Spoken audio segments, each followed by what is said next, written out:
హక్కుల పట్ల ప్రజాస్వామ్య వ్యవస్థపై విద్యార్థులకు అవగాహన కల్పించేందుకు శాసనసభ స్పీకర్ వినూత్న ఆలోచన చేశారు. శాసనసభ జరిగే సమయంలో వివిధ పాఠశాలల విద్యార్థులు, కళాశాలల విద్యార్థులకు అసెంబ్లీని సందర్శించే అవకాశం కల్పించారు. దీంతో రోజు 200 మంది స్టూడెంట్స్ విజిటర్ గ్యాలరీకి వచ్చి శాసన వ్యవస్థపై అవగాహన పొందుతున్నారు.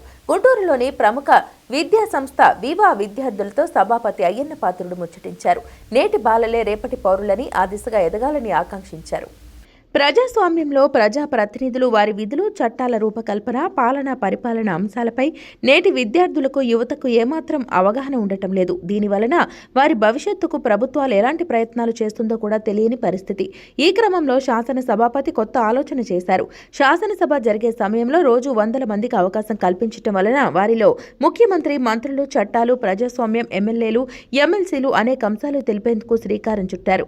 ఈ బడ్జెట్ సమావేశంలో ఎంతో మంది స్కూల్స్, కాలేజ్ అవకాశాన్ని ఉపయోగించుకుంటున్నాయి. మంగళవారం జరిగిన సభకు గుంటూరుకు చెందిన వివా విద్యాసంస్థ విద్యార్థులు శాసనసభ మండలి గ్యాలరీలో కూర్చొని బడ్జెట్ ప్రసంగాలను తిలకించి అవగాహన పొందారు.